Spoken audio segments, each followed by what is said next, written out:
નમસ્કાર વિદ્યાર્થી મિત્રો, દરેકનું હાર્દિક સ્વાગત છે. ધોરણ 11 વિષય ઇતિહાસ, ચેપ્ટર નંબર 15 મુઘલ યુગ. મિત્રો સંપૂર્ણ સાવધાની સોલ્યુશન કરાવીશું, સંપૂર્ણ લેખિતની અંદર સંપૂર્ણ સમજૂતી સાથે. દરેક વિષયના દરેક તમારા ચેપ્ટર મુકાઈ ગયા છે, જે તમને ડિસ્ક્રિપ્શન અંદર લિંક મળશે, અથવા તો પછી આપણા ચેનલના પ્લેલિસ્ટમાંથી પણ મિત્રો જોઈ શકશો. ચેનલમાં નવા છે તો ફટાફટ ચેનલને સબસ્ક્રાઇબ કરીને બાજુનું બેલ બટન પર ઓલ નોટિફિકેશન જે છે એ સિલેક્ટ કરી દેશો. ચાલો જોઈએ પ્રશ્ન એક. નીચે આપેલા પ્રશ્નોના વિસ્તૃત જવાબ આપો. જેમાં પહેલો પ્રશ્ન છે, બાબરની કારકિર્દી જણાવી તેનું સિદ્ધિનું મૂલ્યાંકન કરો. તો જોઈએ જવાબ. તો કે બાબરની કારકિર્દી અને તેની સિદ્ધિઓ નીચે મુજબ છે. બાબરનો જન્મ ઈસવીસન 1483માં થયો. તેનું મૂળ નામ ઝહીરુદ્દીન મુહમ્મદ બાબર હતું. તેના પિતાનું નામ ઉમર શેખ મિર્ઝા અને માતાનું નામ કુતલુગ નિગાર ખાન બેગમ હતું. બાબર પિતૃપક્ષે તિમુર અને માતૃપક્ષે ચંગીઝ ખાનનો વંશજ હતો. કાબુલમાં સત્તા પ્રાપ્ત કર્યા બાદ બાબરે ઈસવીસન 1518થી 19 સુધી ભારત પર ચડાઈ કરીને સિયાલકોટ, દીપાલપુર સર અધિકાર પ્રાપ્ત કર્યા. અહીંથી બાબરને દૌલતા ખાન અને આલમ ખાન એ ભારત પર હુમલો કરવાનું આમંત્રણ આપ્યું. દિલ્હી સલ્તનતના શાસક ઇબ્રાહિમ લોદી સાથે પાણીપતના પ્રથમ યુદ્ધમાં લોદીને પરાજય આપી બાબરે ભારતમાં મુઘલ શાસનની શરૂઆત કરી. બાબર સાથેના યુદ્ધમાં 1527ની અંદર રાજપૂતોના સંઘનું નેતૃત્વ રાણા સાંગાએ કર્યું હતું. તેથી બાબરે ખાનવા મુકામે યુદ્ધ કરી રાણા સાંગાને હરાવ્યા. ખાનવાના યુદ્ધ બાદ બાબરે ચંદેરી તરફ નજર કરી. ચંદેરીમાં મેદનીયા રાયનું શાસન હતું. આ બંને વચ્ચે યુદ્ધ થયું, જેમાં બાબરનો વિજય થયો. અહમદ શાહને ચંદેરીનો કબજો સોંપીને આગ્રા બાબર પરત ફર્યો. હજુ સુધી કેટલાક અફઘાન રાજાઓ સરદારોને નમાવવાના બાકી હતા. આ સમયે અફઘાનોએ બિહારમાં પોતાની સત્તા જમાવી તેણે લખનઉ, જમશેદબાદ અને કનૌજનો કબજો લીધો. બાબરે ગોગરાના યુદ્ધથી રાજપૂતો પર સંપૂર્ણ અંકુશ મેળવ્યો. ત્યારબાદ તેમનો રાજ્ય વિસ્તાર પશ્ચિમે કાબુલથી પૂર્વ ધામસ નદી અને ઉત્તરે હિમાચલથી દક્ષિણે ગ્વાલિયર સુધી ફેલાયો. બાબરે પોતાના સમયમાં અનેક સંઘર્ષો કરી ભારતમાં મુઘલ સત્તાને ટકાવી પોતાના સામ્રાજ્યનો વિકાસ કર્યો. પરંતુ બાબર આ સામ્રાજ્યનું સુખ લાંબુ ભોગવી શક્યો નહીં. પારાવાર મુશ્કેલીઓ, સળંગ યુદ્ધો, રખડપટ્ટી, વ્યસનો વગેરે લીધે તે બીમાર પડ્યો અને તે 26 ડિસેમ્બર ઈસવીસન 1530ની અંદર તેનું અવસાન થયું. બાબર એક સફળ સેનાપતિ, લેખક, કવિ તથા વિવેચક હતો. તેણે પોતાની આત્મકથા તુજુકે બાબરી લખી, જેનો ફારસીમાં અનુવાદ બાબરનામા કહેવાય છે. શેરશાહની સિદ્ધિઓ. પ્રશ્ન નંબર 2.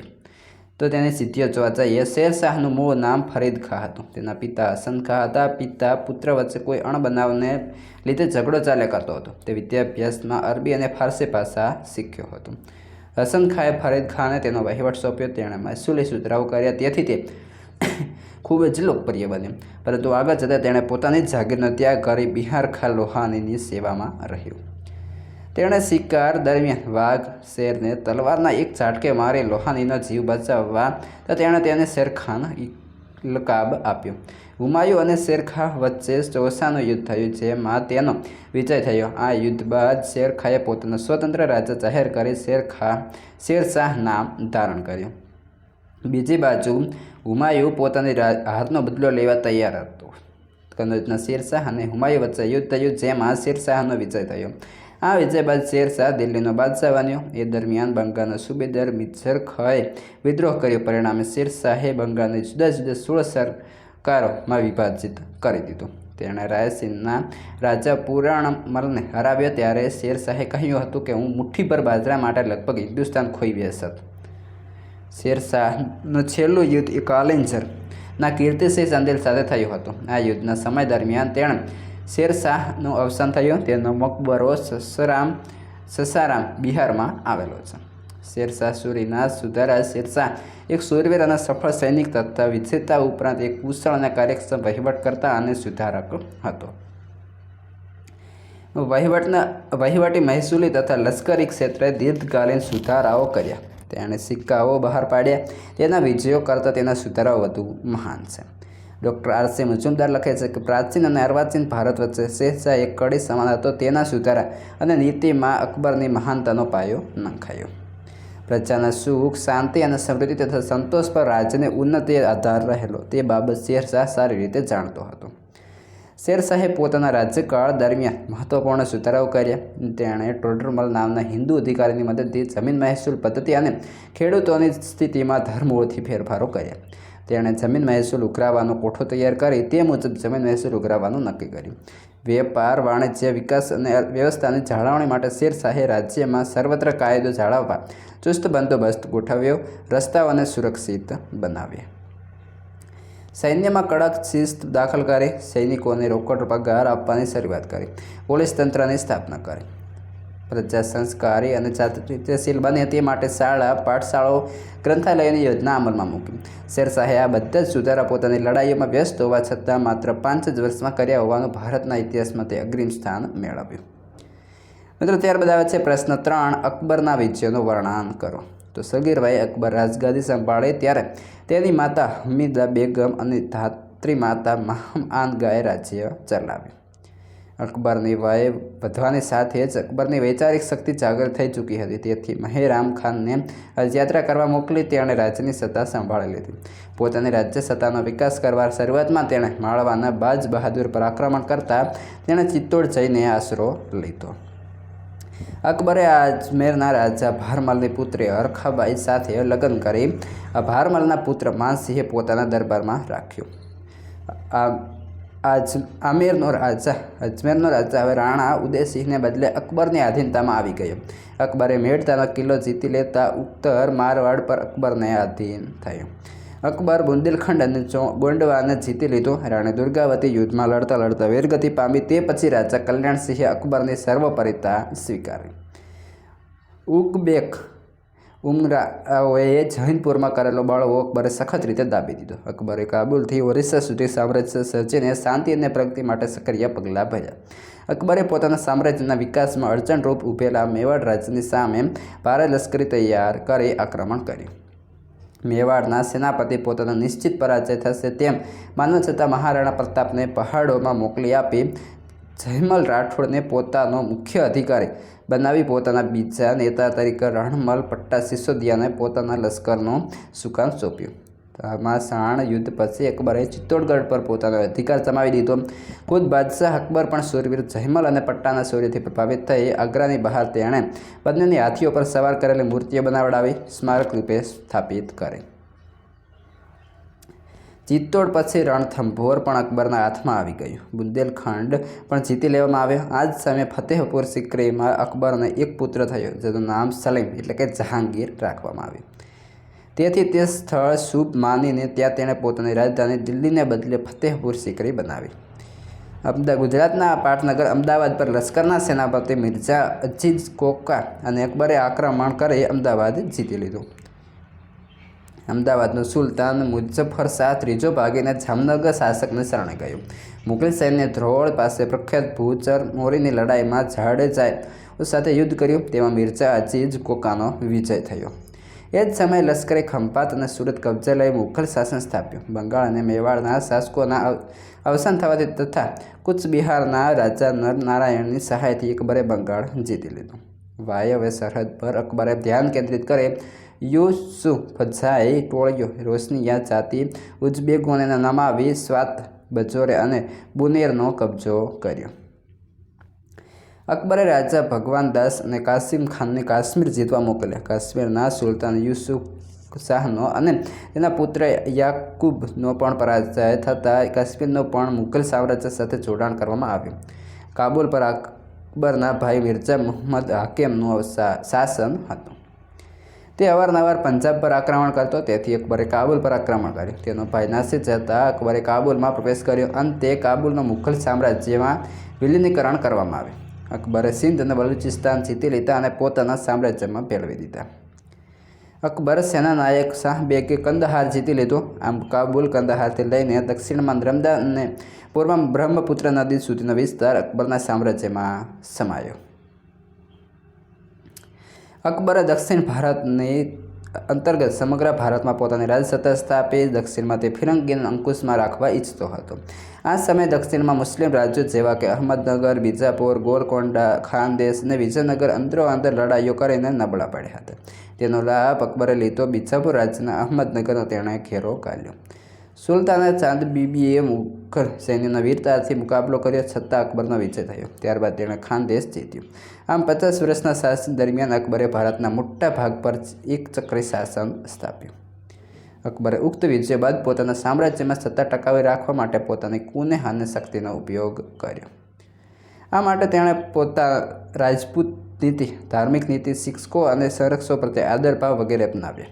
તેણે ફતેહપુર સિક્રીમાં ઇબાદ ખાનનું મકાન બંધાવી તેમાં બધા ધર્મના નેતાઓ સાથે ચર્ચા કરી સર્વધર્મ વિશિષ્ટ તત્વો તથા મૂળભૂત સિદ્ધાંતો તારવીને ઇલાહી ફિરકા એટલે કે સંપ્રદાયની સ્થાપના કરી.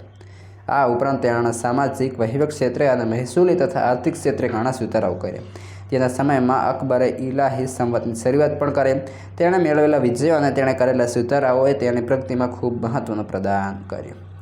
આ સમય હિન્દુ મુસ્લિમ એકતા સાધનાર સૌપ્રથમ બાદશાહ હતો. અકબર પોતે અશિક્ષિત હોવા છતાં શિક્ષણ, સાહિત્ય અને કલાને પ્રોત્સાહન આપ્યું. જમાબંધી પ્રકારની મહેસૂલ પદ્ધતિઓના ઘડવૈયા ટોડરમલ, મુઘલ લશ્કરના સેનાપતિ રાજા માનસિંહ, આઈને અકબરી અને અકબરનામાના ઇતિહાસ લેખક અબુલ ફઝલ, કુશળ કવિ અને સંસ્કૃત સાહિત્યના વિદ્વાન ખૈજે, રામાયણ અને મહાભારતનું ફારસીમાં ભાષાંતર કરનાર મન્નબખુમ, તવારીખના કરતા બદાયુની, શાસ્ત્રીય સંગીતમાં મહાન ગાયક તાનસેન, કુશાગ્ર બુદ્ધિ ધરાવનાર વિનોદી મુલ્લા દોખાજા, પ્રખર બુદ્ધિ ચાતુર્ય ધરાવનાર બીરબલ, યુનાની ઔષધના નામાંકિત હકીમ હુમાયુએ અકબરના દરબારના 9 રત્નો હતા. અકબરનું અવસાન અતિસાર રોગના કારણે થયું. તેને આગ્રાથી 10 કિમી દૂર સિકંદરમાં દફનાવવામાં આવ્યો. પ્રશ્ન 4. શાહજહાંના સમયે તેણે કરેલા બાંધકામો જણાવો. તો જોઈએ, જહાંગીરના અવસાન બાદ તેનો પુત્ર શાહજહાં સત્તા પર આવ્યો. ભારતીય ઇતિહાસમાં શાહજહાંના સમયને સુવર્ણયુગ તરીકે ઓળખવામાં આવે છે. તેણે ભારત પર કુલ 30 વર્ષ સુધી શાસન કર્યું.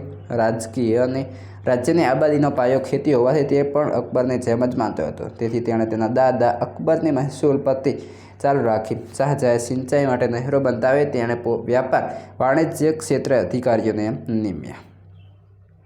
શાહજહાંના પુત્ર ઔરંગઝેબ મુઘલ સામ્રાજ્યની આસપાસના વિસ્તારો પર તથા પોતાના વિદ્રોહીઓ પર અંકુશ મેળવ્યો. આ સમયે તેણે બુંદેલખંડનો વિદ્રોહ પણ દબાવ્યો હતો. શાહજહાંએ તેના સમયમાં જે સ્થાપત્ય રચ્યા તેમાં તાજમહેલ, શાહજહાનાબાદનો લાલ કિલ્લો દિલ્હી, જામા મસ્જિદ આગ્રા, મોતી મસ્જિદ આગ્રા, દીવાને ખાસ વગેરે સ્થાપત્યની દ્રષ્ટિએ ઉત્તમ નમૂનારૂપ બાંધકામો જોવા મળે છે. તેની પ્રિય બેગમ મુમતાઝની યાદમાં તેણે તાજમહેલ બંધાવ્યો હતો. પોતાની ઉત્તમ સ્થાપત્ય કલાના સૌંદર્યને લીધે તે વિશ્વના અજાયબીઓમાં સ્થાન પ્રાપ્ત કરી શક્યો. વિવેચકો તેને બેગમ મુમતાઝ મહલના પ્રેમમાં કંટાળેલા પ્રેમ કાવ્ય કહે છે. આ દ્વિતીય ઉનાળા સંસારમાં દાંપત્ય પ્રેમ અને અનુરાગ પ્રેમનું એક મહાન સ્મારક છે. આ ઉપરાંત તેણે અમદાવાદ, આગ્રા, અજમેર, કાશ્મીર, કાબુલ, કંદહાર, લાહોર વગેરે શહેરોમાં અનેક ઇમારતો બંધાવી હતી. મિત્રો, પ્રશ્ન નંબર 5, જેની અંદર છે મુઘલ યુગની સામાજિક સ્થિતિનું આલેખન. તો જોઈએ જવાબ. સામાજિક સ્થિતિ. મુઘલ શાસન દરમિયાન ભારતીય સમાજ 3 વર્ગોમાં વિભાજિત થયેલ જોવા મળે છે. ઉચ્ચ વર્ગમાં સમ્રાટ અને તેના કુટુંબીજનો, અમીરો, ઉમરાવો, સરદારો અને અધિકારીઓનો સમાવેશ થાય છે. ઉચ્ચ વર્ગના લોકો પ્રજાના પૈસે મોજ મજા કરતા. કેટલાક સમ્રાટો, સામંતો, ઉમરાવો દાનશીલ અને સાહિત્ય કલાના પ્રેમી હતા. તેઓનું સાદું જીવન સંયમ અને કરકસર ભરેલું હતું. ગામના ચૌધરી, મુકદ્દમો અને નાના જમીનદારો સન્માનપૂર્વક જીવતા. નીચલા વર્ગના ખેડૂતો અને પરચુરણ વેપારીઓ, દૈનિક મજૂરી કરનારો, ગુલામો, સેવકો વગેરેનો સમાવેશ સમાજના નિમ્ન વર્ગમાં થતો. ખાનપાન. મુઘલ યુગ સમયે લોકો પોતાના ખોરાકમાં ચોખા, ઘઉં, જવ, દૂધ, દહીં, ઘી, તેલ, માખણ, શાકભાજી, અથાણું વગેરે લેતા. ઉચ્ચ વર્ગના લોકો જમ્યા પછી ઋતુ અનુસાર મળતા ફળો, સૂકો મેવો વગેરે પણ લેતા. આ સમયે પાન ખાવાનો રિવાજ હતો. બાદશાહોના ભોજનમાં વિવિધ વાનગીઓનો સમાવેશ થતો હતો. મદ્યપાન એટલે કે શરાબ પીવાની પણ પ્રથા હતી. વસ્ત્રાલંકારોની વાત કરીએ તો આ સમયે લોકો સામાન્ય રીતે સુતરાઉ અને હાથવણાટના સાદા વસ્ત્રો પહેરતા. આ સમયે ધોતી અને બંડી મુખ્ય પહેરવેશ હતો. મધ્ય વર્ગના લોકો ધોતી, અંગરખું અને પાઘડી પહેરતા, જ્યારે ઉમરાઓ અને શાહી કુટુંબના સભ્યો રેશમીની જરી ભરેલા વસ્ત્રો પહેરતા. હિન્દુ સ્ત્રીઓ સાડી, ચણિયો, કબજો, બ્લાઉઝ પહેરતી, જ્યારે મુસ્લિમ સ્ત્રીઓ કુર્તો અને પાયજામો તથા દુપટ્ટાનો ઉપયોગ કરતી હતી. ભરતકામવાળા વસ્ત્રોની તે સમયે ફેશન હતી. અલંકારોમાં માળા, વાળી અને વીંટી પુરુષો પહેરતા, જ્યારે સ્ત્રીઓ ચોકી, ટીકો, દામણી, નથ, કર્ણફૂલ, વાળી, કુંડળ, માળા, કંઠહાર, બાજુબંધ, કડા, કંકણ, પોંચી, વીંટી, કંદોરો, પાયલ, વીંછીઓ, અંગૂઠી વગેરે અલંકારો પહેરતી હતી. આઈને અકબરીમાં જણાવ્યા પ્રમાણે કુલ 37 પ્રકારના અલંકારોનો ઉપયોગ થયો હોવાનો તેમાં ઉલ્લેખ છે. આ બધા જ ઘરેણાં સોના, ચાંદી અને રત્નોના બનતા હતા. ત્યારબાદ વાત કરીએ મનોરંજનના સાધનો વિશે. તો કે મુગલ યુગના લોકોના મનોરંજનના સાધનોમાં શતરંજ, ચોપાટ, પત્તા, જાદુના ખેલ, કુસ્તી, પોલો, બાજીગર, ઘોડાદોડ, પશુ પંખીની હરીફાઈ, બળદગાડા હરીફાઈ વગેરે રમતોનો સમાવેશ થતો. પતંગ ચગાવવાનો શોખ ત્યારે પણ જોવા મળતો હતો. શાસકો વિવિધ રમતો અને શિકારના શોખીન હતા. તેમનામાં જુગાર તથા વ્યભિચારનું દુર્વ્યસન વધારે હતું. શાસકોએ બગીચા બનાવવો અને તેમાં ફરવાના શોખ હતા. સ્ત્રીઓનું સ્થાન અને દરજ્જો. આ સમયે સ્ત્રીઓની સ્થિતિ સારી હતી. તેઓ સન્માનને પાત્ર હતી. બંગાળમાં પ્રાંતમાં સ્ત્રીઓની સ્થિતિ થોડી ખરાબ હતી. સમાજમાં સતી પ્રથા, પડદા પ્રથા, ગુલામી, દાસી, દહેજ જેવા કુરિવાજોનો ભોગ આ સ્ત્રીઓ બનતી હતી. દીકરીના જન્મ સમયે કુટુંબમાં દુઃખની લાગણી ફેલાતી. ઘણા બધા દૂષણો હોવા છતાં આ સમયમાં કેટલીક વિદુષી સ્ત્રીઓના નામનો ઉલ્લેખ કરી શકાય છે. જેમાં ગુલબદન બેગમ, નૂરજહાં, ચાંદબીબી, મુમતાઝ, જહાંઆરા, રોશન આરા મુખ્ય હતી. સામાન્ય વર્ગની સ્ત્રીઓની સ્થિતિ, સ્થાન અને દરજ્જો ઉતરતી કક્ષાનો. તેઓમાં શિક્ષણનું પ્રમાણ ઓછું હતું. આમ છતાં તેઓ સામાજિક, ધાર્મિક મેળાઓમાં તથા તીર્થયાત્રાઓમાં ભાગ લઈ શકતી. ત્યારબાદ મિત્રો પ્રશ્ન 2, જેની અંદર ટૂંકમાં જવાબ આપો. પહેલો પ્રશ્ન છે, હુમાયુની નિષ્ફળતાના કારણો આપો. તો જોઈએ. બાબરના મૃત્યુ બાદ તેનો સૌથી મોટો શાહજાદો હુમાયુ ઈસવીસન 1530માં ગાદીએ બેઠો. હુમાયુ એ આરામથી અને અફીણનો બંધાણી હતો. આથી તેના જીવનમાં પ્રમાદ, આળસ અને અનિર્ણાયકતા જેવા અનેક દુર્ગુણો આવી ગયા હતા. હુમાયુ શબ્દનો અર્થ ભાગ્યશાળી થાય છે, છતાં તેના સંજોગો અને કારકિર્દી જોતાં એમ કહી શકાય કે એના જેવો બીજો કોઈ કમનસીબ બાદશાહ દિલ્હીની ગાદીએ બેઠો ન હતો. પિતા તરફથી મળેલા રાજ્યને 4 ભાગ પાડી ભાઈઓને તે ભાગો વહેંચી દીધા. આ ભાઈઓએ તેમને કોઈ મદદ કરી નહીં. આ દુર્ગુણોને પરિણામે તેણે રાજ્ય વહીવટમાં અને જીવનમાં ઘણી ગંભીર ભૂલો કરી. ગુજરાતમાં સુલતાન બહાદુર શાહની સત્તાનો ઝડપથી વિકાસ થતો હતો. તે હુમાયુનો મુખ્ય હરીફ હતો. તેણે પરાજય આપીને હુમાયુએ ગુજરાતનું રાજ્ય મેળવ્યું, પરંતુ પોતાના પ્રમાદી સ્વભાવને લીધે તે ગુમાવવું પડ્યું. હુમાયુનો બીજો હરીફ ફરીદ ખાન નામનો અફઘાન હતો. આ બુદ્ધિશાળી બાહુર સરદાર હુમાયુની નિર્બળતા અને બેદરકારીનો લાભ લઈ બિહાર અને બંગાળમાં જીતી અને શેરશાહની પદવી ધારણ કરી. સિંધ અને પંજાબમાં રખડીને છેવટે હુમાયુ ઈરાનના શાહને શરણે ગયો. ઈસવીસન 1540થી 1555 સુધી તેણે દેશવટો ભોગવવો પડ્યો. બંગાળ અને બિહારના પ્રદેશો જતાં હુમાયુએ શેરશાહ સામે યુદ્ધ કરવા પૂરતી તૈયારી કરી, પણ ઈસવીસન 1540ના કનોજના યુદ્ધમાં હુમાયુનો પરાજય થયો અને શેરશાહનો વિજય થયો. શેરશાહના વારસદાર નિર્બળ નીવડતા અને કમનસીબે યારી આપતા હુમાયુએ હિંદના યુદ્ધમાં શેરશાહના વારસદાર સિકંદર સૂરીના ઈસવીસન 1555માં પરાજય કરી પોતાનું રાજ્ય પરત મેળવ્યું. એક સાંજે પુસ્તકાલયમાંથી ઈદનો ચાંદ જોતા સીડી ઉતરતો હતો, ત્યારે મુગાજીમની બાંગ સંભળાઈ. આથી હુમાયુ નમાઝ પડવા વાંકા વળતા જ સીડી પરથી લપસી પડતા આ અકસ્માત જીવલેણ નીવડ્યો અને 24 જાન્યુઆરી 1556માં તે અવસાન પામ્યો. પ્રશ્ન 2, ફરીદ ખાને શેર ખાનનો ઇકલાબ કોણે આપ્યો?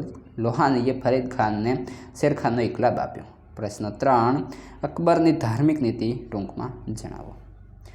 ધાર્મિક નીતિ અને ઉદાર ઇસ્લામી શાસનનો પાયો એ સૂર્યવંશી શેરશાહે નાખ્યો. તેનો મુઘલ બાદશાહ અકબરે પૂર્ણપણે વિકાસ કર્યો. તેણે સર્વધર્મ સમભાવે પ્રોત્સાહન આપ્યું. તેણે પોતાના સમયમાં લેવાતો જીયાવેરો નાબૂદ કર્યો. ઉપરાંત સિકરીના ઇબાદ ખાનમાં બધા જ ધર્મના આગેવાન પંડિતોને બોલાવી ચર્ચા કરી બધા ધર્મોનો અભ્યાસ કર્યો. પોતાના સમયમાં એક રાજા અને એક ધર્મની વાત કરી બધા ધર્મોના સારા તત્વો લઈને અકબરે દીને ઇલાહી ફિરકાની સ્થાપના કરી. જહાંગીરના સમયમાં પણ આવી જ ઉદાર નીતિ ચાલુ રાખી. આગળ જતાં શાહના સમયમાં અસહિષ્ણુ ધાર્મિક નીતિની શરૂઆત થઈ અને તે ઔરંગઝેબના સમયમાં તેની પરાકાષ્ઠા થઈ. ત્યારબાદ છે પ્રશ્ન 4, અકબરની રાજનીતિની સફળતાના 2 કારણો દર્શાવો. અકબરે ઉક્ત વિજયો બાદ પોતાના સામ્રાજ્યમાં સત્તા ટકાવી રાખવા માટે પોતાની કુનેહ અને શક્તિનો ઉપયોગ થયો.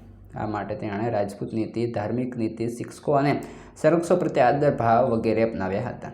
તેણે ફતેહપુર સિકરીમાં ઇબાદત ખાનનું મકાન બંધાવી તેમાં બધા જ ધર્મના નેતાઓ સાથે ચર્ચા કરી સર્વ ધર્મના વિશિષ્ટ તત્વો તથા મૂળભૂત સિદ્ધાંતો તારવીને ઇલાહી ફિરકા એટલે કે સંપ્રદાયને સ્થાપના કરી. તેના સમયમાં અકબરે ઇલાહી સંવતની શરૂઆત પણ કરી. આ ઉપરાંત તેણે સામાજિક વહીવટી ક્ષેત્રે અને મહેસૂલ તથા આર્થિક ક્ષેત્રે ઘણા સુધારાઓ કર્યા.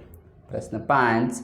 શાહજહાનાબાદ કોણે વસાવે? આજે તે કયા નામે ઓળખાય છે? શાહજહાનાએ દિલ્હી પાસે શાહજહાનાબાદનો પાયો નાખ્યો અને જે આજે લાલ કિલ્લા વિસ્તાર તરીકે ઓળખાય છે. ત્યારબાદ આવે છે પ્રશ્ન 3. આપેલા વિકલ્પોમાંથી સાચો વિકલ્પ લખવાનો છે. પહેલો વિકલ્પ છે પાણીપતનું પ્રથમ યુદ્ધ ક્યારે થયું? તો 1526. અકબરનો જન્મ ક્યાં થયો? તો અમરકોટ. જહાંગીરની બેગમ નૂરજહાંનું મૂળ નામ શું હતું? તો હશે મેહરુન્નિસા. ત્યારબાદ આગળ જોવા જઈએ, શાહજહાએ પોતાની બેગમની યાદમાં કઈ ઇમારત બંધાવી? તો આવશે તાજમહેલ. ઔરંગઝેબે તેની બેગમનો મકબરો ક્યાં બંધાવ્યો? તો ઔરંગાબાદ. આ રહે સંપૂર્ણ સોલ્યુશન. હવે અન્ય વિષયના સોલ્યુશન તમને આ વિડીયો ડિસ્ક્રિપ્શનમાં મળી રહેશે. દરેકે દરેક જોઈ લેશો. કોઈ પણ ડાઉટ છે તો કોમેન્ટ કરી લેશો.